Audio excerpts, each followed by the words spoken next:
All right, welcome to episode 110 of the Zenspath Entertainment Network. I'm your host, Jeremy Powers. Joining me once again is our lovely, lovely group of people that I will say this holiday season I am quite thankful for. Starting off with our good friend down south, Rachel. Hello, it is I. I am here. And then our two guys up north, we have Steven. Black Friday, more like Whack Friday. And Chris. I can barely move from all the food. Food was so good. We ended up saying to hell with it this year and didn't bother cooking the turkey ourselves. We just went to Angel's Barbecue, which is a local place here, bought a turkey, and then also got 3 pounds of brisket, which next year... Yeah, we're thinking of doing that next year, too. Next year, we're just saying to hell with the turkey, and we're just going straight up just getting brisket, because that was... Oh, my God. It was inappropriate what I want to say right now, because it's just so good. Did you guys have a good Thanksgiving, though? Yeah, ours was delivered by Hy-Vee, our grocery store locally here. So we just had to heat it up and eat it up. I wanted to brine a turkey like I had done for a couple of times, but they had no part in it. No. And they did a special thing with Texas Roadhouse, if you guys have any in Florida. We do. So they had something where you could buy their rolls in cinnamon butter. The rolls were frozen, and 100% of the profits went to local rescues. Oh, nice. So I was like, yeah, I'll buy bread. Rachel, how was your Thanksgiving? So I worked, but no, that's okay. It's okay. I volunteered to do so. Okay. It was If you it was volunteered, good. that's cool. Well, it was good that I did because what I ended up having to do on Monday totally threw my whole plan for the week out. So like I was like, oh, I was gonna get caught up on all these things, and then Monday just like obliterated it. So I was like, I'm gonna come in on Thursday, so I get a little bit of extra pay. And I did take Friday off though, because we had Friday off. Because that's just the way it works at my job. And yeah, so I was lucky enough to have Thursday to Monday off, so I got a little bit extra time in there, which is great. So we've talked about our holiday timing, but we'll talk about what else we've been up to. And Steven, let's start with you. What have you been up to? Oh, my schedule's been packed with things.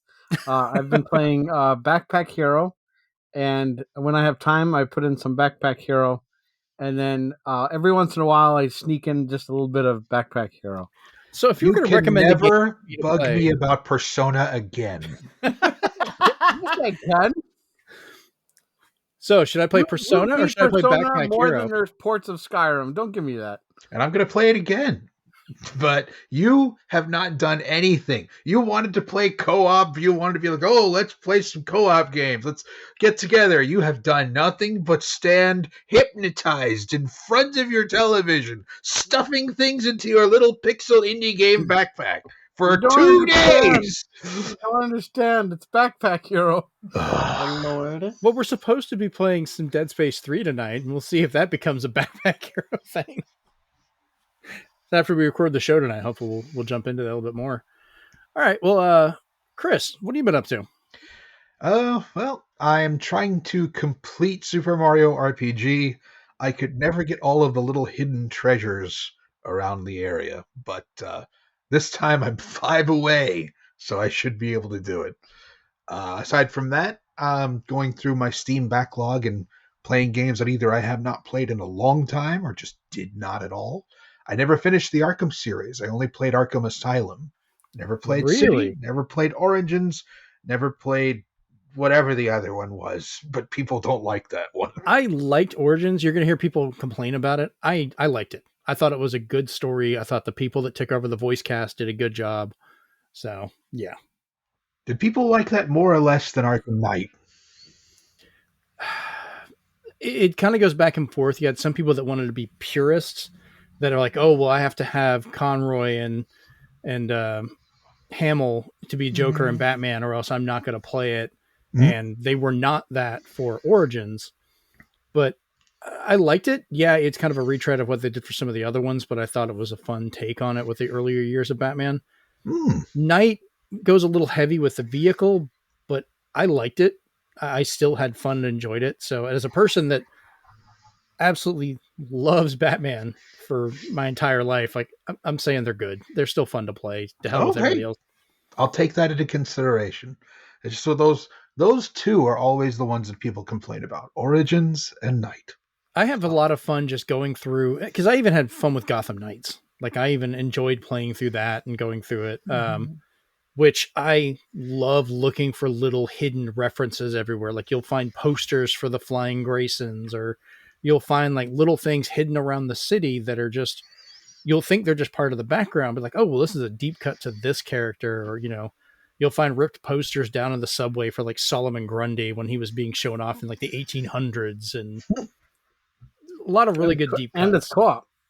co-op. Which one? Oh, you're talking about Gotham Knights? Yep.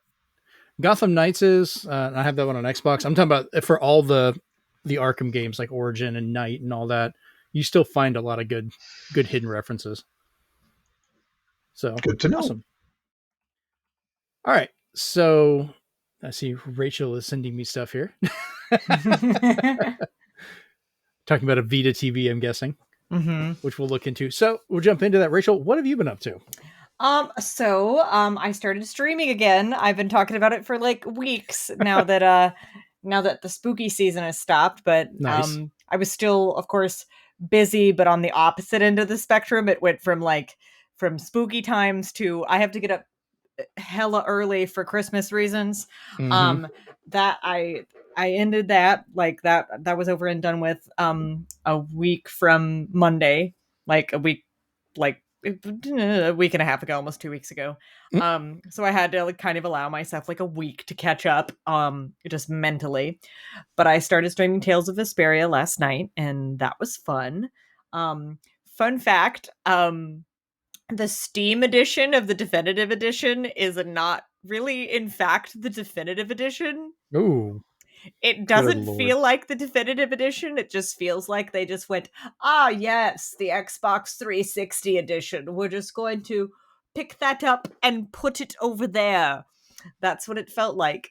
Because every time I would like have it on this screen that's in front of me, and I would go to do anything on my like stream stuff, the window, it wouldn't, like, it would close itself down. It wouldn't shut itself down, but it was like, no.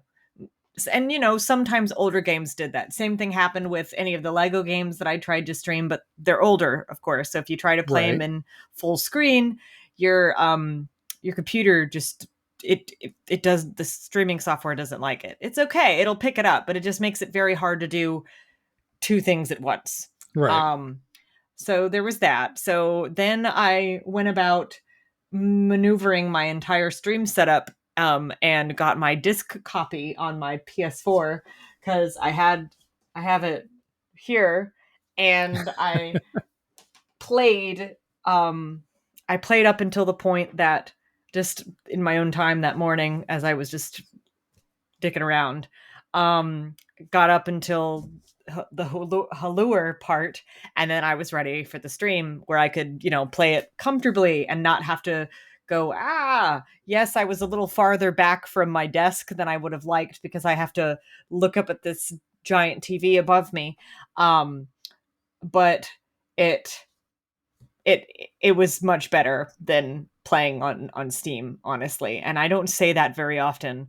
The other weird thing is how Steam has had the update where it recognizes PS5 and PS4 controllers automatically, right? Correct. So that's great for Steam, but not every game released within a certain like frame of time has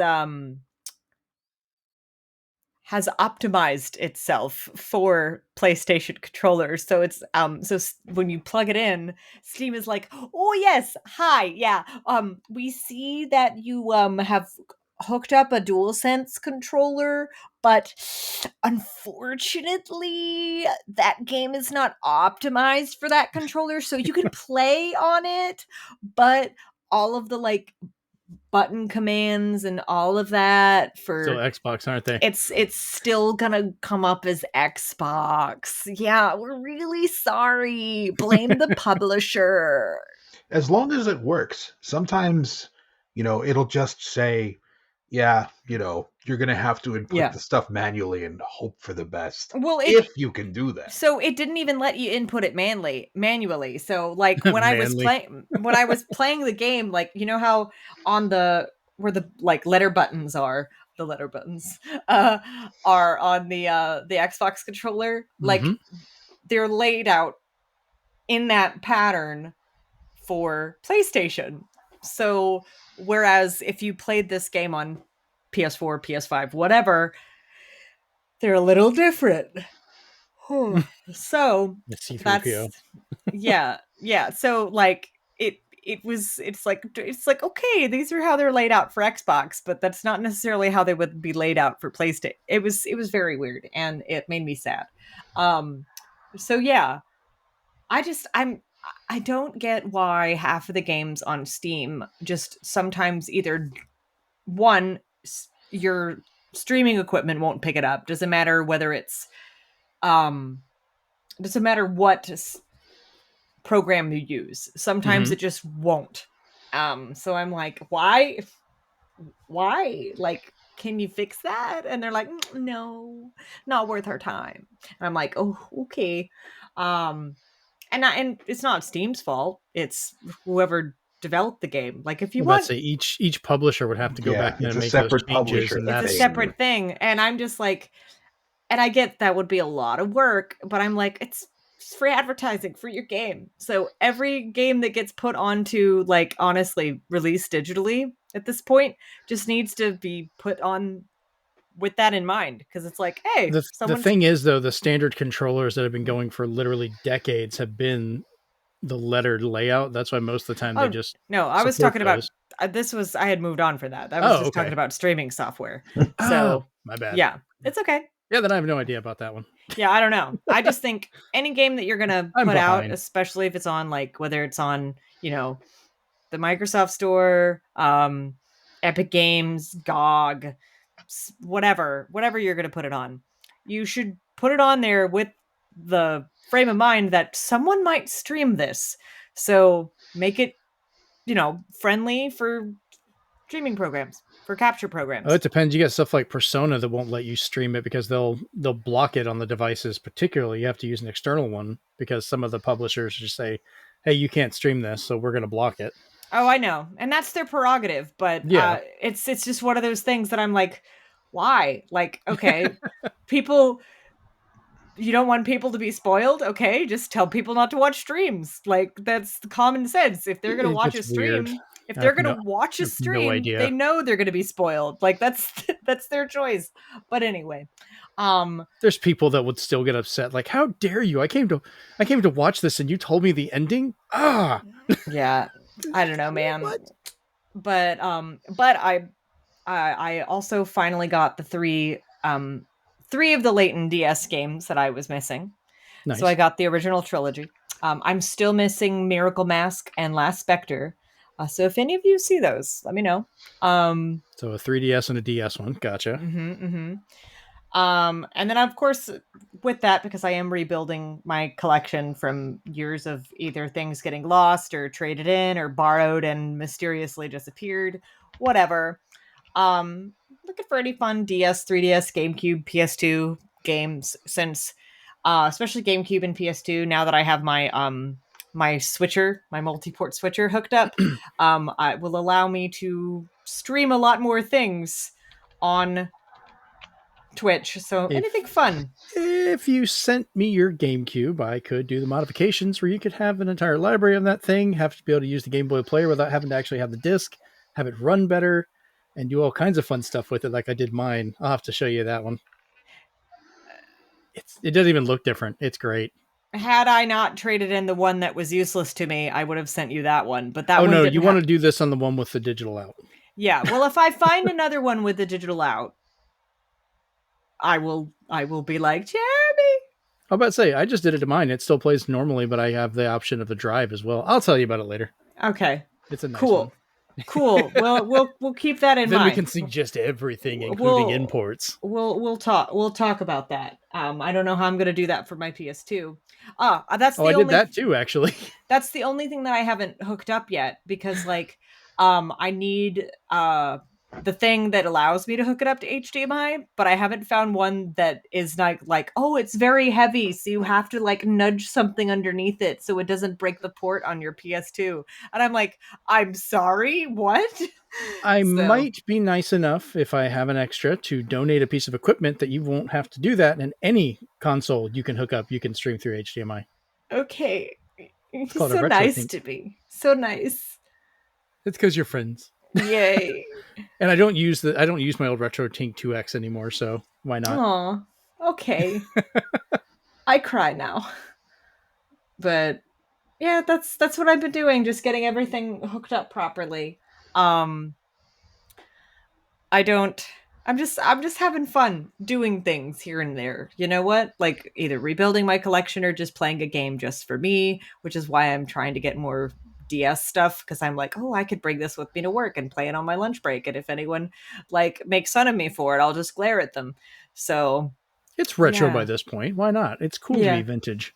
Mm-hmm. It's kind of sad to think that DS and 3DS are that old now, but Yeah, I turned it on and I noticed Street Pass was on, and I'm like, I don't know why I keep Street Pass on. Who's going to be walking around me with a DS at this point?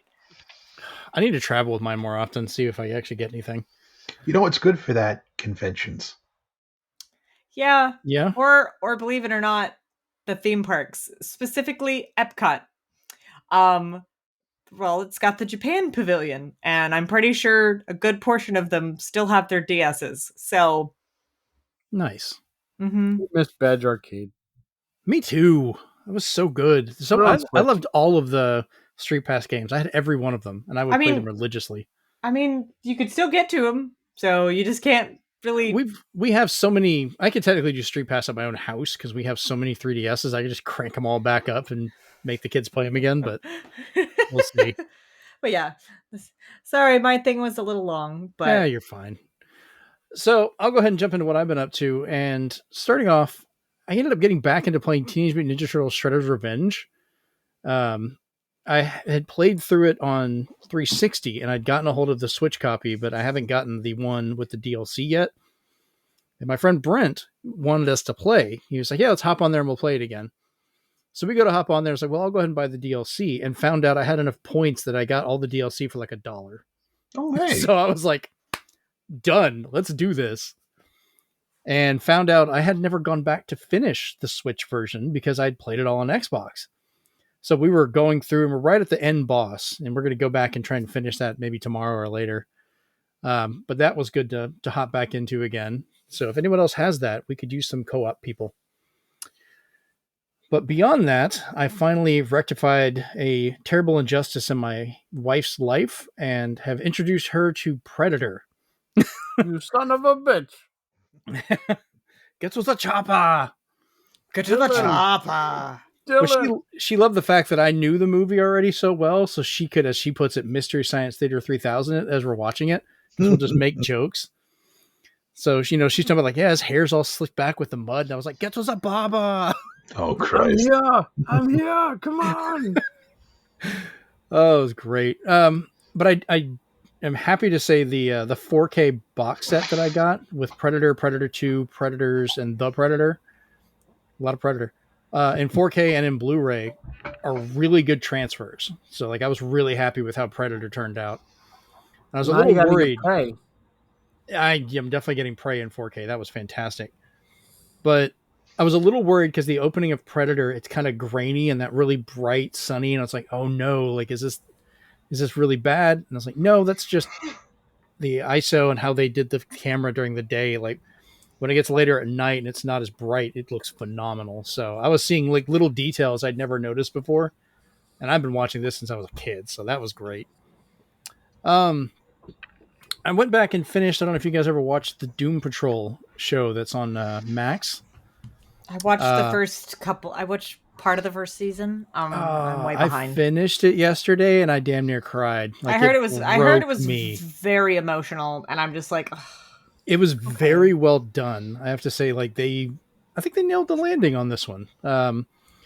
This is why if you're going to cancel a show, give the people a chance to know that's going to happen and let them finish it. They get to at least go out, with what they feel they need to have instead of just cutting something off and just leaving it.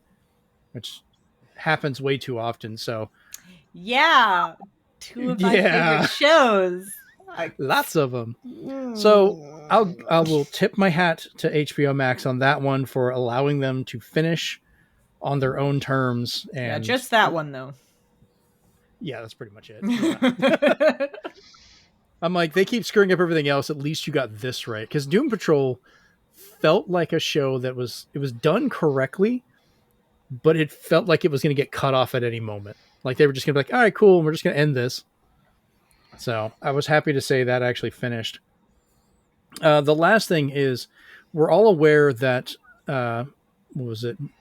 Paper Mario, the Thousand Year Door is coming out next year as a remake for the Switch. And my daughter, Jennifer, has been wanting to play it so much. And, she's like, oh, I want to make sure I can play it.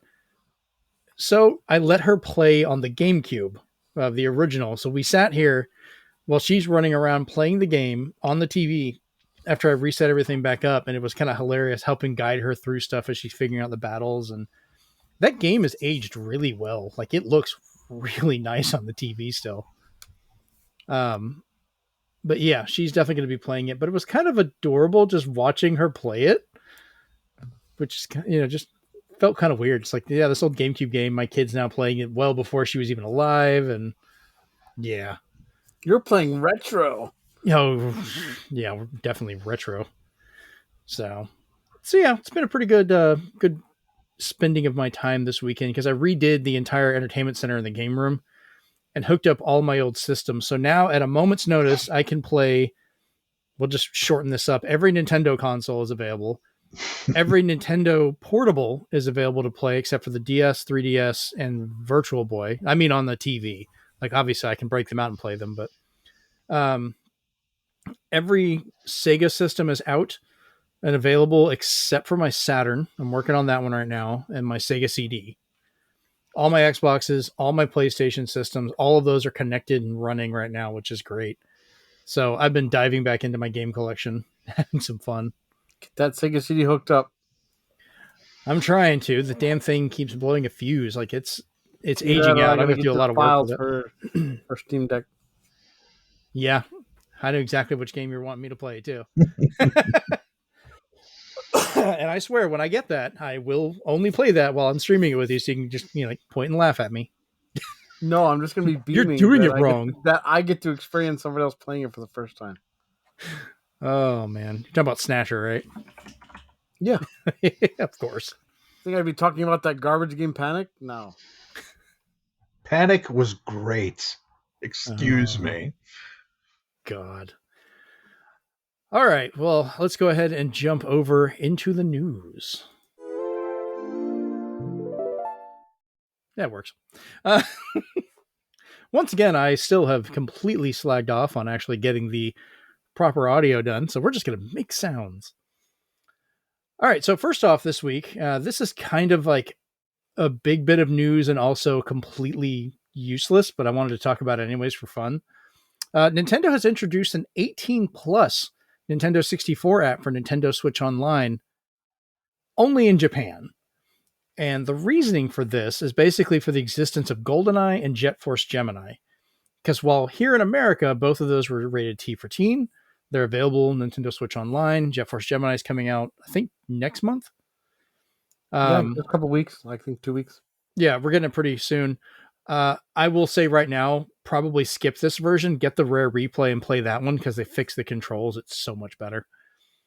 But in Japan, these have more of an adult rating. A lot of people think because you can kill civilians, you can kill the scientists in GoldenEye, you could just go on a murder spree and take everybody out, even though you'll lose your objective, you can do it. And then you can also just kill civilians in Jet Force Gemini if you feel like it. So in Japan, because they actually make sense of laws with guns, kind of frown upon that and make that an adults only thing. So I got my hopes up when I first saw this going like, oh, could we get like Resident Evil 2 and then I was trying to think of like what other N64 mature rated games, and there's not many. Very short list. But yeah, we're not going to see that here. So I got my hopes up for nothing.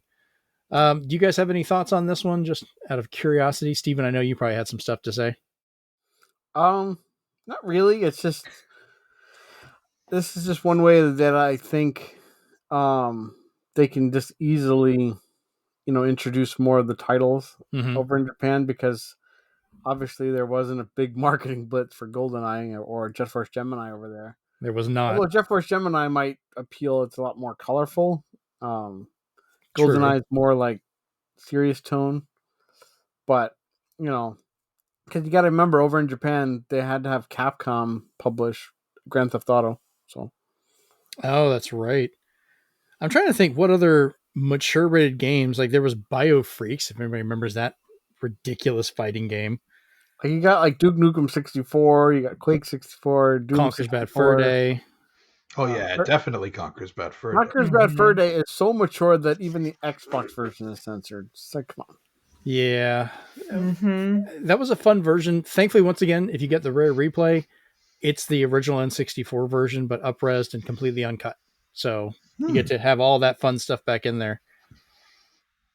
I'm sure, I think Doom 64, Quake, like you said, yeah. So there's a couple games, but most of those are being re-released in one way or another, so I don't think they're going to go through the trouble of making a mature-only store here in America. Chris, do you have anything else you want to say about it, or? I honestly completely forgot that there were mature rated games on the N64, like any of them, but Conker's Bad Fur Day is an excellent choice. But it makes you wonder, what other games would Japan want to publish under an M rating for the N64? Yeah, it'd be whatever they had under their Sarah rating for that. Yeah. And if it does well over there, do you think there is, I guess, any chance that they bring it over here? I don't think so in these cases, because in North America, both these games were only rated T for teen, because what made it controversial and get the rating in Japan, sadly, people won't even bat an eye about over here. It's stuff that, you're right. I'd let my kids play those games when they were little.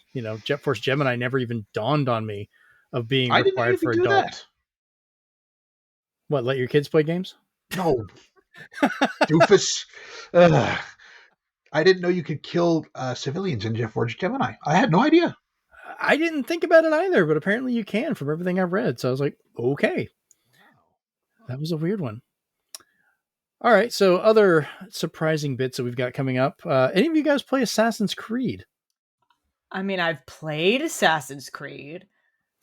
Well, Black Flag was my favorite. I have to wash my hair. I can't. How would you feel about the fact if every time you open the map in Assassin's Creed, a pop-up ad popped up on you? Because that was the experience of some people this past week playing the games.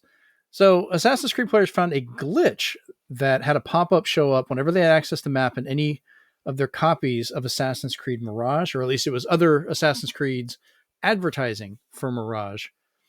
Ubisoft went out and claimed this was a mistake, like a technical issue, but these things don't just happen. You had to have put something in there to put pop-up ads. Now, they did give a more detailed explanation later, which kind of makes this not as bad, but still kind of weird. They stated it was a technical error and then told The Verge, quote, "We have been made aware that some players encountered pop-up ads while playing certain Assassin's Creed titles yesterday. This is a result of a technical error that we addressed as soon as we learned of the issue." They then posted on X, Twitter, whatever the hell, that this was intended to be like in the opening menu when you would pop up some of the games, just showing, hey, Mirage is on sale, you can get it. And there was a glitch and it attached itself to the menu incorrectly. So when you would open the map, it would pop up there instead. I get that, but it's still kind of, it's not the end of it. Like, if you open up Smash Brothers to this day, you still get a pop-up showing like, oh, well, these skins are available, or this event's going on, or it's not uncommon for games to do that these days. It was just weird to be popping up on a map that you're supposed to just access while you're playing. It would kind of break everything. Yeah, that just felt intrusive. There are games that do that, unfortunately. I remember my copy of Street Fighter 4 Champion Edition, Street Fighter 5 Champion Edition, rather, actually had an ad for Street Fighter 5 Champion Edition in the game when I was logging onto the internet. I'm just like, buy this game for, half price. I'm like, I'm playing it right now. What are you guys doing? I don't want another copy. It's very weird.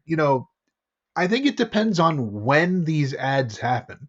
If they happen, the best place for them, I feel, is the way some do them where there's a separate store button. So there's a bunch of stuff you can get. If you don't have it, go to the store and buy it. Or if you go on the character select screen and it says you don't have this guy, then it says buy it at the store. Otherwise, not in the middle of gameplay. Never in the middle of gameplay. Yeah, I remember stuff like, Halo or whatever, you'd be playing it, and when you'd go to that main screen before you pick single player, multiplayer, whatever, they might have a little section and then it says, hey, this new map pack is out, or, this is available to purchase. But I agree, like if you're in the middle of the game, it should never, you're just playing it. You hit the map, you should not have to clear out this pop-up on accident, because at that point it's like, I'm not playing on a browser, damn it, I'm on a console. I paid for this. That would have been a great kill streak, but hey, you can buy this ammo here for Oh man. So Rachel, what do you think about accidental ads in your games? I mean, I'm surprised they haven't appeared before now, honestly. Oh, EA tried. I remember EA's had some smarter times. Like I remember Burnout and Burnout Paradise, they would actually let people rent out and they would change out the billboards. And I was like, hey, at least that's realistic. I mean, it's weird seeing them now because they're stuck on like, what was it, like vote for Obama that was up there, and then you had like different deodorants and other stuff, and you're just like, okay, that's weird. I think Obama was Burnout Paradise. I think it was, yeah. It was still pretty funny. I do remember Rainbow Six Vegas at the time would keep since you were in Vegas, you'd walk through this whole strip that had all these movie posters, and they'd keep changing them out. I didn't know whether they were fake movies or not because they looked pretty legitimate to me. So I enjoyed it, but this has been going on for a while. Mm-hmm. But you got to remember, as much as like this happened to Ubisoft, let us not forget that NBA 2K, though that one year specifically asked you, do you mind if we run ads during your game? Yep, and I think it was between the quarters or something. It would start popping up like 2-minute ads. You could not. You'd have to watch an ad, during your play session. So how about them apples? If they made it a free to play game, I could see that. But if it had been a game I paid for, hell no. Like I appreciate anything though, is that every time they make a new NBA 2K, the previous version goes down to like $3.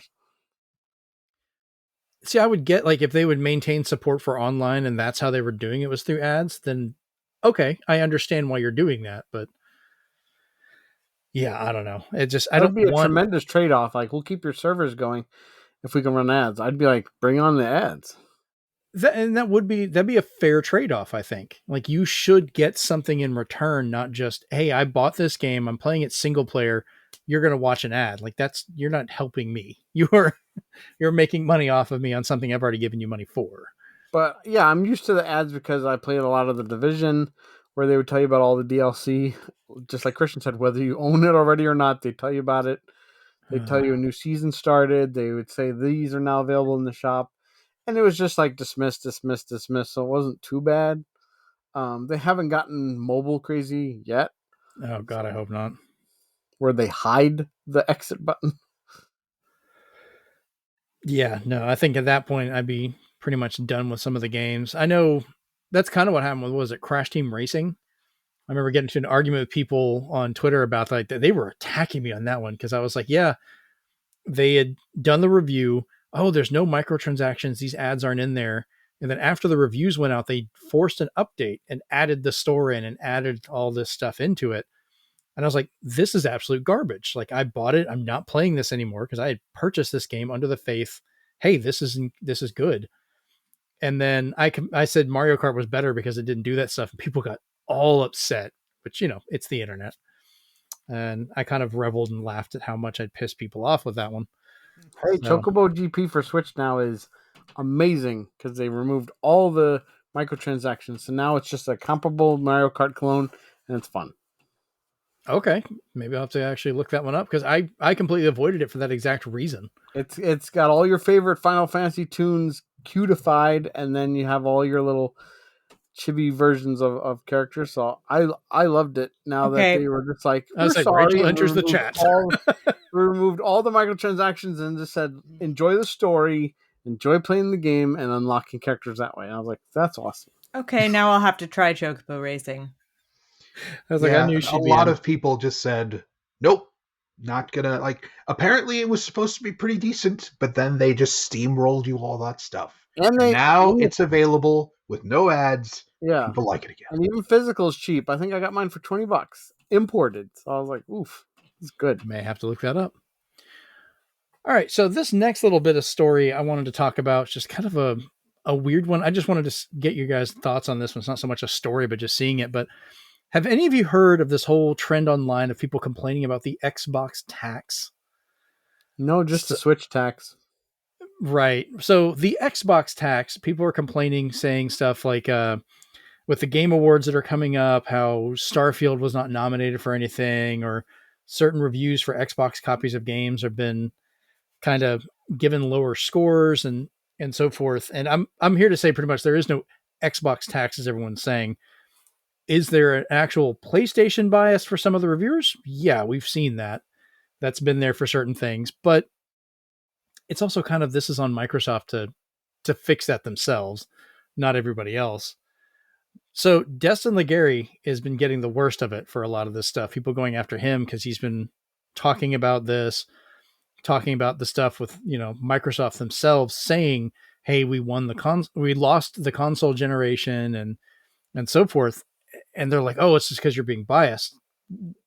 They said that, like, that was during the court case. Like, that was out of the words of Microsoft themselves. And we have referenced Dustin Legary's stuff a lot, especially during the Xbox court cases, because he was one of the ones making that comprehensive, basically, website running through everything that was going, that we spent weeks, months even going through to talk about. So I just kind of want to get you guys' thoughts on this one, for the idea of any console kind of having, the view of a tax, or if it's just,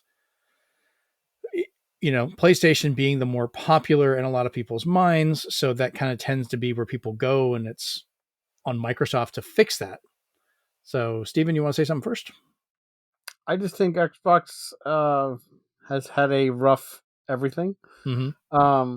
Because they had hardware issues that have outshone anything PlayStation did or had. They've had revisions that needed to be done because they didn't work out well. They've lied to our faces, saying you can't just flip a switch and enable back, the backward compatibility or the ability to play a used game. So there's a lot of negative stigmas now attached to Xbox. So I think sometimes that's where they get that Xbox tax of people saying they'll never forget. I have a few friends that got burnt by the hardware failures of 360, so they don't care how many systems they make, they'll never buy an Xbox again.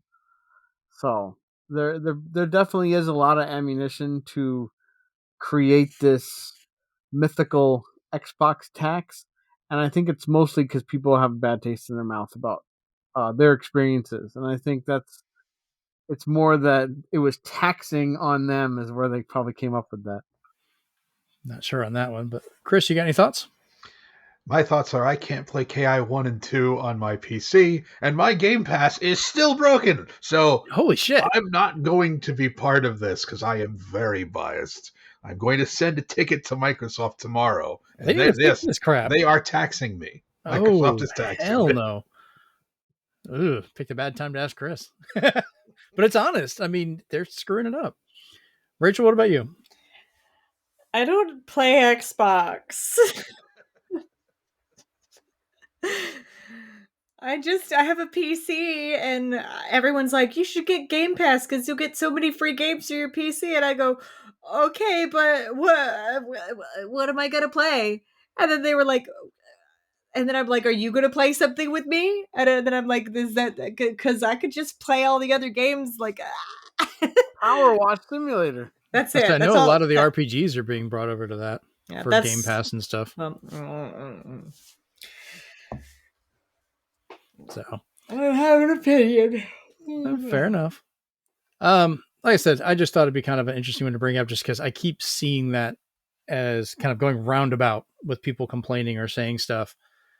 And like I said, we've reported on this before where we've seen reviewers purposely give a game a lower score because of whatever they feel about Microsoft, or I've seen a lot of stuff where reviewers will refuse to review the Xbox version of a game. They'll stick just to the PlayStation version or so forth. And, kind of goes back and forth on that. But once again, Nintendo operates under the same thing where the Switch is lesser hardware, but they still keep putting the games out and they're keeping their head above water themselves.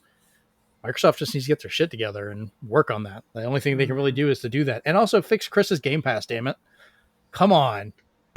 Oh my God, that's ridiculous. It's been like, 3 weeks now? It's the holiday weekend, man. You should be enjoying that shit. To be honest, though, they can't fix something if they're not told there's a problem. The thing is, I did tell them there was a problem, and then it fixed itself. Said it was fine. No, it fixed itself for a full day, and then it got broken again. So now I have to send it to them again. It's like, hey, guess what? It's still broken. Yeah, y'all didn't fix it. You just temporarily fixed it. I don't know. So moving on.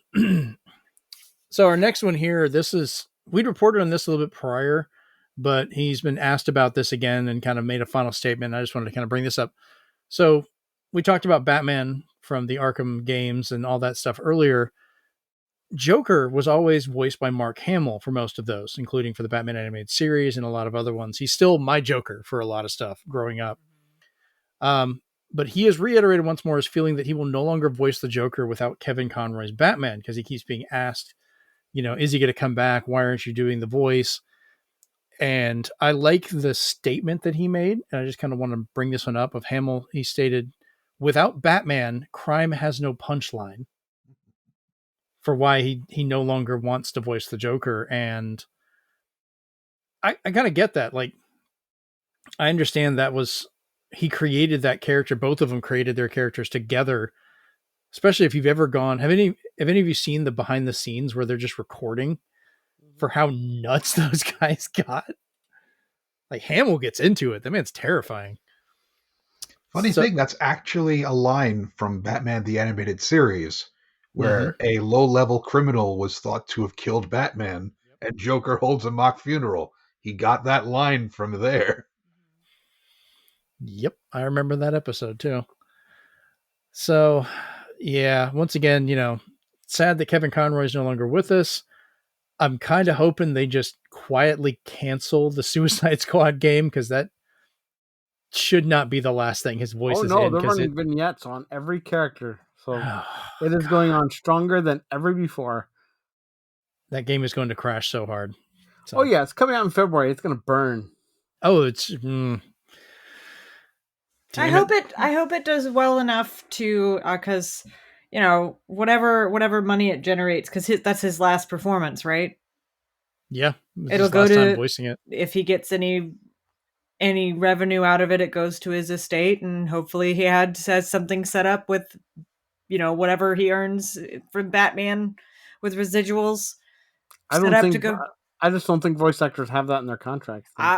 He's been a voice actor for a long time, so we don't know. Yeah, I know he didn't have any family, so I don't know how that's going to work out. I know the Grand Theft Auto people are always complained that they never got residuals for 5. It all depends. True. That kind of reminds me. Do something nice for somebody? No. I know. We shall see. So more sad news. Disney has decided to cancel the season 2 of the Mayhem, the Muppets series that I've been enjoying and was looking forward to seeing where it went. We've been slowly watching the episodes as my wife's been off work. I thought it was funny. I've been getting a good laugh out of it. I'm a huge fan of Animal and a lot of those characters. Are any of you guys big fans of the Muppets? I love the Muppets. The Muppets. I abhor them and they're scary. What the hell, man? I'm middle of the road. How are they scared of me the as a Muppets. kid because I didn't like puppets as a kid. Okay, And- listen. Don't make me go except for a get my few animal. I choice have an li- animal puppet. and I'll be the other guy here. And except for a few choice lines in some very particular movies, they've never been funny. They're like as cringy as a monologue from Jimmy Fallon. So Rachel and I are both like, oh. I get it. Okay, so I get it, and I only say this because you guys have seen the Dark Crystal, right? Jeremy, Yeah. you've seen Dark Oh, Crystal. of course. Okay. What puppets do you think that I was terrified of in the Dark Crystal? What was like The main crow-looking demon protagonist. ones? What were the ones that were doing the dance, the singing? So it's not the Skeksis. Oh, okay. It's not the guys that go bah. It's been a long time since I've seen it, but I remember those parts. But yeah, which one? you know who it is? Who? The children, the long-faced children. Because Yeah, those faces were weird. because they had long faces, and I don't know what it was about them when I was a kid, but I could not tolerate it. I could not. I literally I remember one of my parents putting it on because they knew I loved Labyrinth. I loved all the Muppet stuff, everything with Jim Henson. I absolutely adored as a child. And my dad's like, "Well, I'm gonna put on the Dark Crystal." Mistake. So I understand. But Muppets is very hit and miss. No Sesame Street as a kid? Well, again, very hit and miss. Mhm. No, The Muppet Show I grew was up with the very Muppet much a Show. product of its time. And it's so good. The thing is, though, it depended greatly on its guest stars as well. And shout out to Pinwheel, the Sesame Street competitor, because I did not watch Sesame Street. I didn't even know about that. Well, Steven, I'm learning Look up the terrible things Pinwheel about you, and man. the theme song. It'll get in your head. I don't want to sing it here on there. So we have to get into this because this is a serious Show me on the conversation. Muppet where they hurt you. Okay, so you could tell a lot about a person by their favorite Muppet movie. Even if they're not super into the Muppets. So I gotta know, Jeremy, what's your favorite Muppet movie? Oh man, probably Muppets in Manhattan. Okay. Chris, do you have one?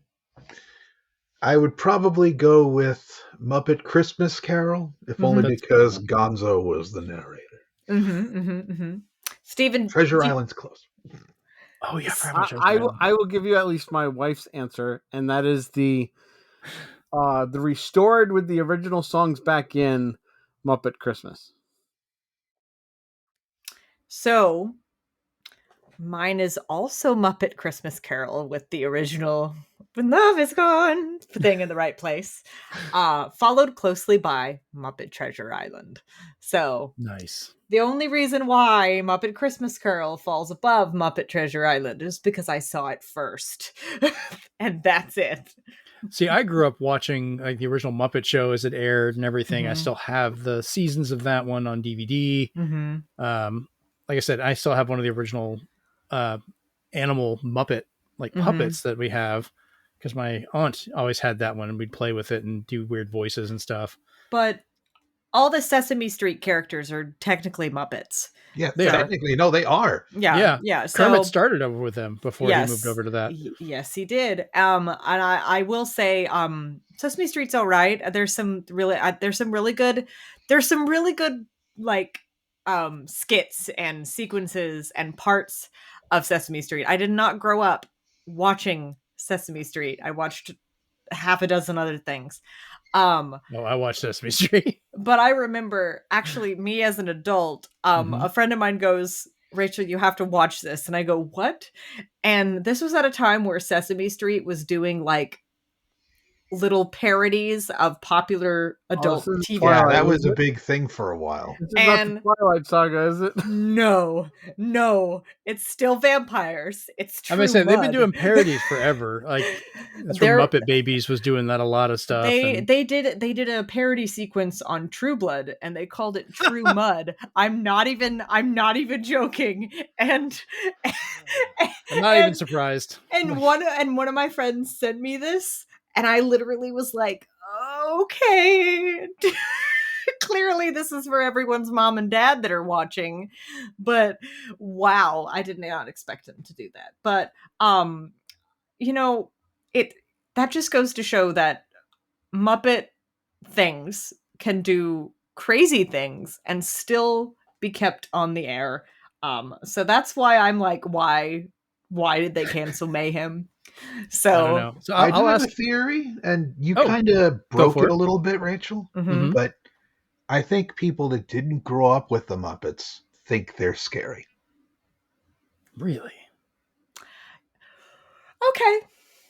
I mean, because I remember how popular like they helped do dinosaurs. That was all Jim Henson Productions when they were doing that. For doing I'm those not against suits Jim and so Henson forth. Productions at all. Like, Yeah. they've done tons of great things. Now- I mean the Creature They Company, gave us the Jim Henson. Turtles. Yeah, Jim Yeah. Henson Creature Company is. I mean they made the If I suits for if I Five don't Nights at bring this up, Freddy's, my so- wife will disown Well, me. there you go. Five Yeah. Nights at Freddy's. For Yeah. some people, puppets are going to be scary, Yeah. even if they're not supposed to be. Did Mhm. And I And I anybody think watch? a lot of people. Oh, sorry. I What was were you going gonna to say, say? for a lot of people who did not grow up with Sesame Street, especially, Mhm. or the Muppet Show as children, they grow up, they're around teen or adult age, and they see a bunch of weird felt-covered, googly-eyed freaks flapping their mouths around and going, "This is frightening, not fun." Because Kermit and all of them were so ubiquitous, it was almost like Mickey Mouse and other stuff. Like they were kind of, everybody grew up being used to seeing, Yes, anamorphic yes. style animals and human acting and so forth. I mean, more people be confused of why a frog loves a pig, but whatever. But I have to mention, has anybody watched Fraggle Rock? Oh, sure. a good bit of it, yeah. Okay, I at least had to mention that because that was my. Oh, Steven! We're getting. Oh, Let him be. Let him be. We're Okay. over here disowning Steven. Take my It's kids away. fine. Save them for another day. Let the Ugh. music stop down at Fraggle Rock. To each their own, okay? I won't Yeah. tell Amanda. She won't hunt you down. Or she might. Actually, she might. Plus, to go with what Christian said, though, it's kind of disconnecting from kids when the only way to find stuff like Fraggle Rock and what's other crap, Sesame Street, is only on HBO Max or Max. Now, yeah, that is a weird They took one. it out off of public access, so it's like there's no accessibility to those shows. Well, other than YouTube now. They do still have them available in public access, but it's usually like a season behind. Oh, yeah. How they do it. Like the newest new episodes are on there, but like all the previous ones are available in public access, and as they age out for each season, they put them out there as well. So they're not, because it was part of their agreement. Like, we'll do this, but we have to make this available to people, because that was the whole point of Sesame Street, was for people to be able to, for kids to be educated in places they may not be getting proper education. So, and I think I always had a barometer inside as a kid that either went more puppets or more animated, but because I was exposed to so much animated, I was just like, what is this real stuff? Ugh. That's fair. I'll just judge the hell out of you. Oh, we've learned so much about each other today, and it's scary. It's time to We're hate still the friends, Muppets. though. It's time to cancel it. I still love y'all. Just a little less. All right. So next little bit, Rachel, this is actually touching on some of what you were looking into earlier with scaling for game consoles and stuff. My old RetroTINK 2X was originally a analog to digital scaler that would do real time putting out in 480p, help fix a lot of stuff in 480i. It worked well. They later came out with the RetroTINK 5X, which could scale up to 1440p, which is what I use for a lot of my recordings for the moving forward video series I do on YouTube, which I've actually started updating some of those this week. But they finally, Mike Chi, the creator of this, announced the RetroTINK 4K that is coming out next month and has been priced at $750. Wow. I'm going to buy one because, yeah, no, Chris, that look was completely earned. Even I'm wondering what the hell I'm thinking. Part of this, though, is I want to be able to record everything in the highest quality I can, being able to scale it and do this stuff for reference quality of availability. Plus, I play on a 4K TV. I'd like to be able to put all these systems through there. And the 5X is good. There's nothing wrong with that. It upscales to 1440 for a lot of this stuff, and it looks good. But I figure if I'm going to do it, I might as well go all the way to 4K and get that out of the way. But like, are any of you guys have any use for scaling tech? Like, not at all. You don't ever use any of those? I'm okay. I'm okay with systems that can play other systems and such, and having but I'm all about the accessibility. And as long as it's not stretching the image, I'm fine. I don't want resolutions that high, because I'm the old school person that stuff is lost when it gets too sharp. And something like even like Final Fantasy VI looks so much better with scan lines, not fake ones, real ones, than a lot of RPGs back then did. But now when people are like, oh, I can play it on my widescreen 4K, I was just like, but it doesn't look good. It's too sharp. Some things were not meant to be that sharp. The nice thing, one of the things they added to this, because I've been going through the technical specs of it, like it can, and they added this to the 5X as well, but it does it better on the 4K. It can emulate a number of different CRTs and PVMs that are out there, down to not just adding in scan lines, but actually doing black frame insertion, having it operate exactly as the CRTs did, so that everything looks more accurate to that while still scaling it to the higher resolution. It's just it's a high barrier to get through for 750. Well, yeah, I know what it's getting. That's why it's there. I'm just saying, at least we've announced the price of it, but it's one of those things where, depending on the tools of what you're trying to do, kind of, I understand why I'm paying for that much. That. Yeah. For that price, you can own the entire analog line right now. But even though, and the funny thing is, though, like this will even upscale the analog stuff, because analog can only output to 1080p. So now that this one actually allows for HDMI in, you can plug it into that and actually scale it up to 4K properly, fitting to it. It doesn't mess with the aspect ratio, any of that stuff, unless you want it to for particular titles like anamorphic and so forth. But I don't know. I was just curious to see what you guys thought of this one. I know I'm insane for buying it, but everyone's got to have a hobby.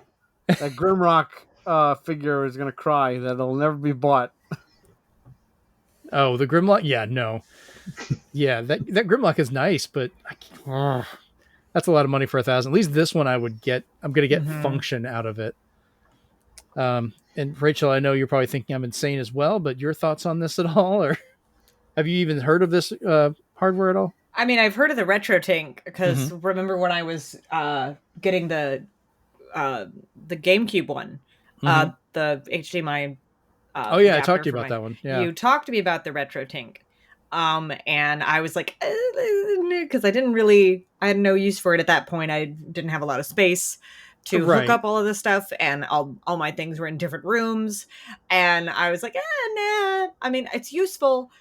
All I want to do with this kind of technology is just be able to play it on my screen, and also with that, be able to capture and stream it without having to do anything funky.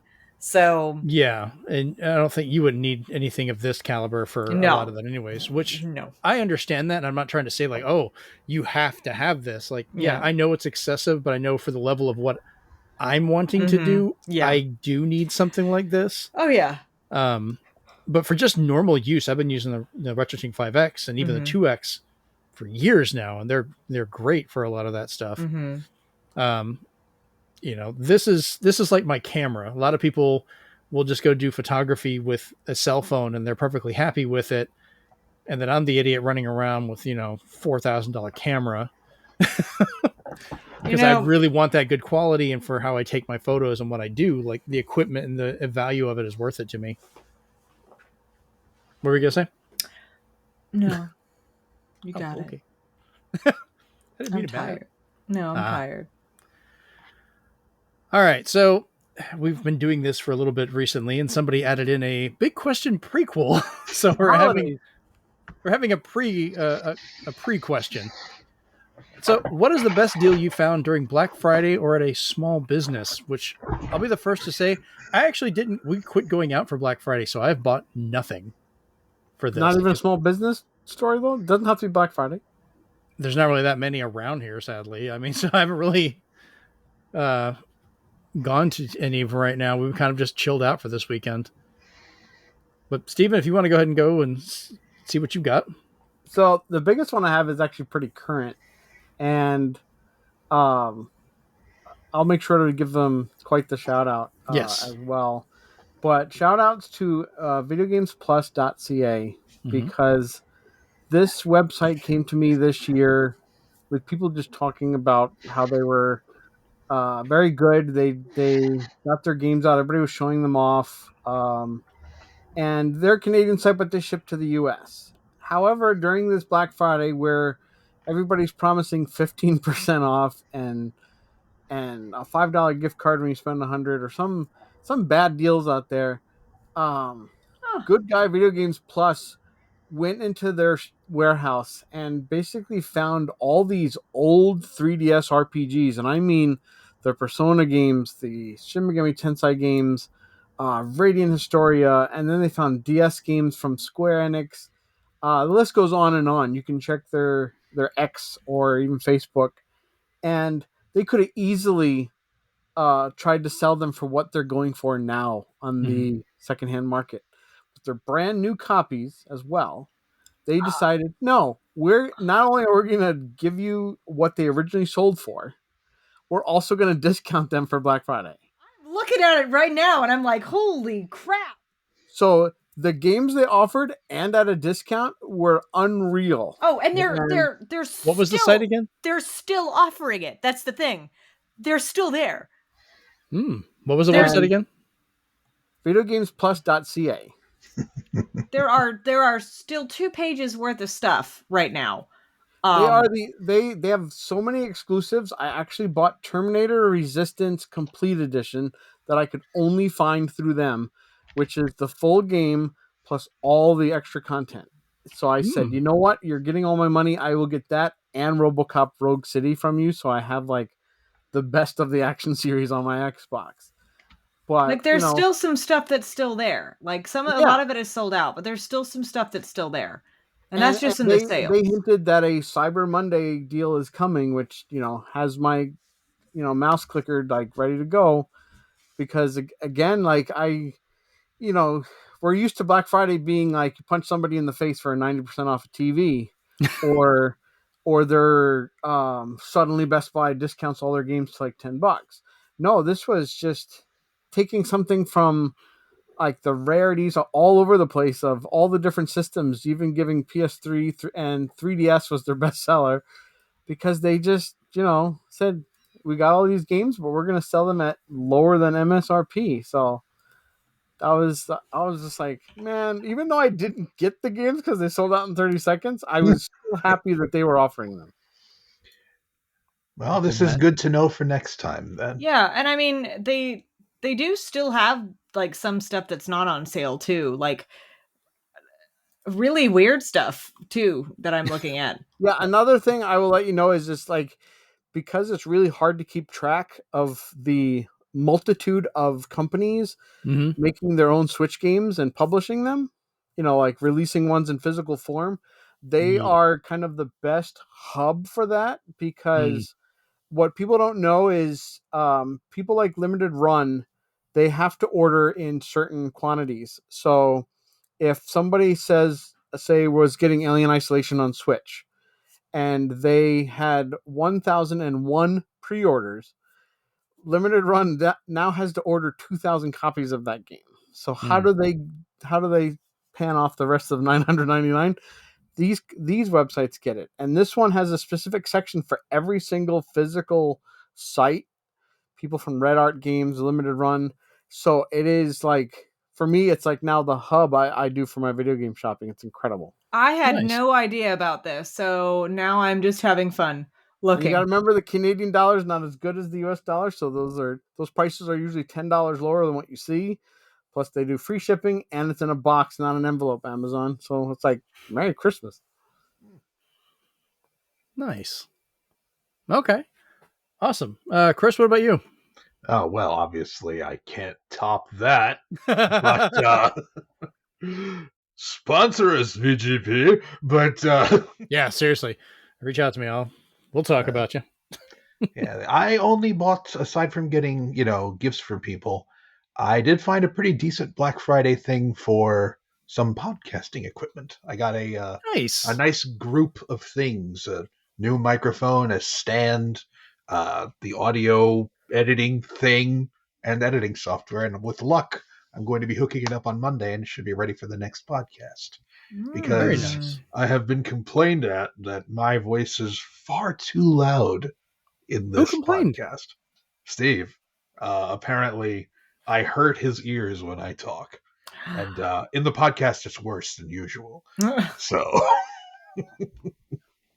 Usually when I edit it, it doesn't seem that bad, but okay. well, when you edit it, yeah. I think it's the fact that you have master controls, because that laugh right there, like when Spike. Really? Oh, yeah. And remember, I'm not using my headset mic today. I'm actually using my camera mic. So it's pretty interesting. And it's only Yeah. because for some reason I get like these spikes where it doesn't crackle, but it muffles. And I was just like, some of us are crystal clear. What are you doing, Christian? Interesting. All right. Rachel, how about you?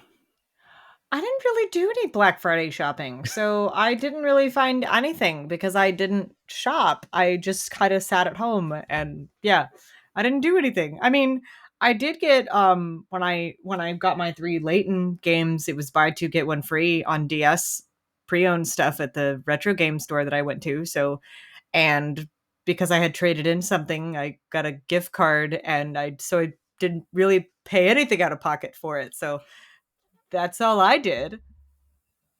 Okay. Yeah. It wasn't, I wouldn't say it was like a lot of, That's still a good small business deal, though. 'cause yeah. You And you got the case and manual and cart, right? no, I don't collect games like that. I don't do it that way. So I'm not that type of person, Stephen. So I like my books without Yeah, covers. we're not all like you, Steven, you Muppet hater. yeah. Oh. This is never Well, going to I'm end, sorry. by the I'm way. gonna go to all your books on the shelf and rip off the covers and see how you like not complete. That is different, okay? Whatever. It still has the title on the side. I guess. But anyway, it's just one of those Oh, Steven like- just stirring some shit. Stirring some shit. really, like damn. Oh my god. Muppet got some Jesus. stuff on Oh my God. Wow. Wow. What do we do to you? Apparently, he took real offense to the Muppet conversations. I think in terms of books, it Oh, would this be is if great. you knew there was a really nice sleeve Mm-hmm. and you just bought the sleeveless edition with a crease in the corner. It's not collection worthy sort of thing. Yeah, my Like thing people is, who want hardcover versus paperback. Paperback is game only. Hardcover is complete. so like I'm like I said, I'm not picky about what, like, as long as my games play, I'm happy. We're That's all what- just picking at each other today. It's hilarious. yeah, like damn, Jesus. But we're doing it with love. So, but yeah, no, I didn't really, that was my only, like, Black Friday deal thing that happened, because I didn't really, I don't really shop on Black Friday anymore. Like, because what to me, what used to be considered a really good deal on, like, stuff, they don't do deals like that anymore. It's Yeah, no, No, it's not worth the fight half the time. Let's be No. honest. They get cold feet and they do their deals on Monday, Tuesday, Wednesday. they take Thursday off, and then they're like, "Oh, here's the deals from Monday on Friday." Oh yeah, no. If there's anything good going on, I'll check it out for like Cyber Monday. But even even Steam steals were just okay this time round. Like, My um, biggest thing for Black Friday is I try and get like maybe some more hard drives for my photography backup stuff, and that's about it each year. That's kind of what I work at. So, That works too. all right. So now we'll jump into the actual big question for this week.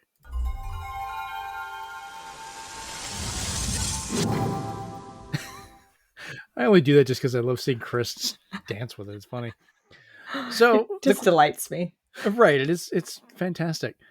So the question I had for this week, given the fact that we just went through Thanksgiving, but what is a game, system, or feature from gaming that you are thankful for? Who would like to start with this one? I'll start. Okay, Steven, go for it. I've got 3. 2 are from gaming, and 1 is from emulation. Okay. That has now gone into gaming. That one would be save states. Games that, let's be honest, we're getting to the age where we can't play them in one sitting. So thank you, Nintendo Switch Online. Thank you, Game Collections, for giving us the save state option finally. That's not just in an emulator, even though it's still an emulator. So thank you for that.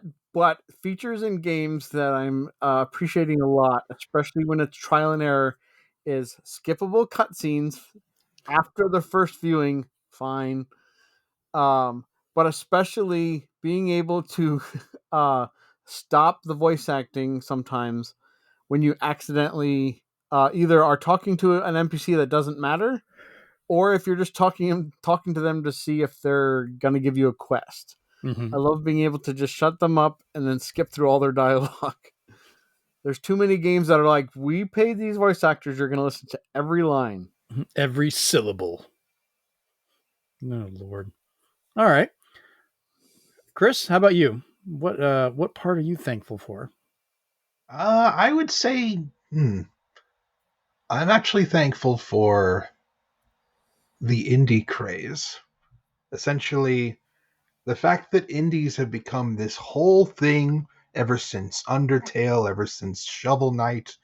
We have had a resurgence of 2D pixel art games, Metroidvanias, and just this splurge of great independent work in terms of art, in terms of music, in terms of gameplay, stuff that essentially disappeared when 3D became the thing, air Mm-hmm. quotes.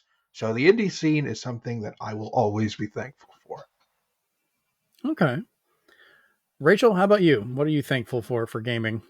I've got a couple of things. I've got Go for it.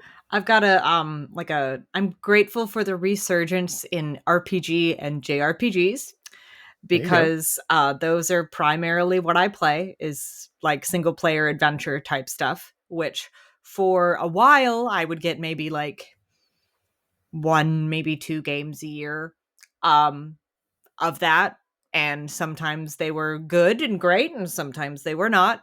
uh Sometimes they tried too hard to be things that they were not, or added in too much online features um that made it just like, oh, I have to do this online thing in order to do XYZ. Nah, like that kind of stuff. So I'm grateful for the resurgence in single player experiences, because that's how I primarily play my games. And um I still am continually thankful for um a specific game series, which is Final Fantasy. So Not even surprised. that's my specific game series that I'm thankful for, because Final Fantasy VII Remake got me affiliate status on Twitch. Final Fantasy 15 got me meme level status on some gaming groups that I used to be part of, that I now are no longer on Facebook. But there was a time where anytime something about 15 came up, they would literally like tag me and like post jokes about whatever response I would have to it and all that kind of stuff. So it's a weird thing to be thankful for, but Nothing wrong with that. All right. So for myself, it is kind of hardware related, but also not. But the thing I am most thankful for gaming is the Wii U gamepad. Really? The reason for that, along with the Wii remote, is because after sitting down playing and helping Jennifer play some of Thousand Year Door earlier this week, the Wii U gamepad is what got her first ability to actually play games with us and get into gaming. So without that, she may not be the gamer that she is now, my little partner in crime that will hang out with me and play these games and now can play through a lot of them even further than we thought she could or finishing them. So for as much as everybody hated that damn gamepad or thought the Wii remote was just ruining gaming for everybody, it actually was a huge part of getting part of my family able to actually play games and helped lead to, like, especially like for her hand-eye coordination and muscle control with her hands. Because at first when she held the Wii remote, she was holding it like this, like a little crab claw. She couldn't actually grip it correctly.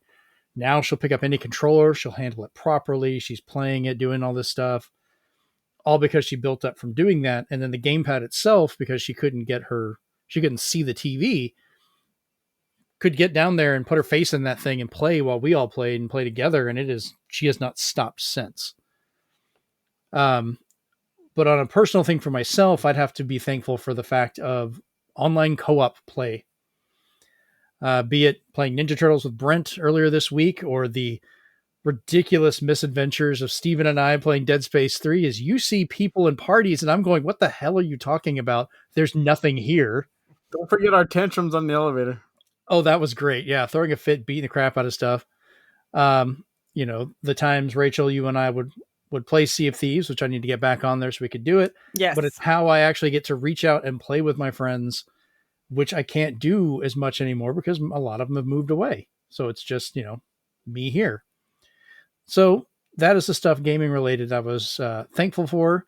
And it was actually the fact of Jennifer playing and thinking about how she got to that point is what made me think of this question for this week. So yeah, I think that was a pretty good one. So I think we've had a good show today. It's a little bit shorter one, which we've been trying to bring the time down. Like, hey, we're at an hour and 17 minutes. We've brought it down a good bit this week. We have. We're slowly getting there. We're working on it. Hour and a half is good for me. So we'll go ahead and let everybody know where we can find you on the internet. And to start that off, Chris, since we know it's going to take a while, we'll start with you. I actually just said it, but it cut out, so I'm not going to say it again. Well, I'll just have to fix that in post. All right, Steven, where can we find you on the internet? You can find me with hot takes about Muppets on Discord, where a lot of us are found. At N1 Nintendo with a period after. That's what they gave me. You can find me watching season 2 of the Mayhem of Muppets on Hive at Swantendo. You can see me in the ever slowly moving over to Blue Sky at n1nintendo.bsky.social.com. I don't know why they gave me that huge title. And yeah, you can find me where everybody's talking about the Xbox tax on X at loading_time. I've been saying my stuff on there. A quick side note, Steven, just because you'd be interested, Hideo Kojima just posted, apparently today is the 35th anniversary of Snatcher as of 35 minutes ago. That's the most care he's ever given to the game in his entire life. Ouch! God. Oh my God! Wow! Ooh, Steven is savage this week. Jesus Christ! Now we're actually going to get another thing from him now, where he's just going to get a terrible pain in his back. Just like I don't know. When they asked him if he would do another Snatcher, he's like, if somebody else writes it. I was like, I'm sorry, you just used up all your good ideas on Solid Snake. Get out of here. God. George Lucas wannabe. Anyway. Wow. Oh, man. Rachel, where can we find you on the internet? Oh, you can find me in a variety of places, including the dark abyss, which you stare into and scream into each time you're frustrated with something. But Mostly, you can find me on Threads and Instagram at Outrageous. That's OUT_RACHEOUS. Also on Twitter under the same handle for now. Eventually, I will leave it and not even wave bye to it after I go. And you could, of course, and you can find me on Blue Sky under Outrageous with no underscore, and Twitch, where I've been going live more recently. So. Yay! All right. Well, I've been your host, Jeremy Powers. You can find me over on Twitter, X, or the Elon Financial Real-Time Mistake that we get to watch at Zenspath. Then you can also find me at zenspath.com on Blue Sky. Instagram and Threads is at ZenspathCom. And then Hive and Discord are also at Zenspath. If you're watching the video version of this, you can find the audio version on Apple Podcasts, Amazon Podcasts, Spotify, all kinds of places. Do us a favor, leave us a review, share the show. Like, we actually need those reviews. Some jackass has been putting a 1-star review on us on iTunes. We need to just swamp that shit and drop it. So recommend this to as many people as you can. Get them enjoying this. If you are listening to this and you'd like to actually look at our ugly mugs, you can find us over at youtube.com/ZenspathCom. Leave us a thumbs up. Leave us a comment, because that actually helps a lot. Take a look at some of the episodes. Share it with people as well. Basically, we just need to get the word out to get more people watching. So this has been episode 110 of the Zenspath Entertainment Network podcast. And we're out. Peace. The lovers, the dreamers, not Steve. Viva la Muppets!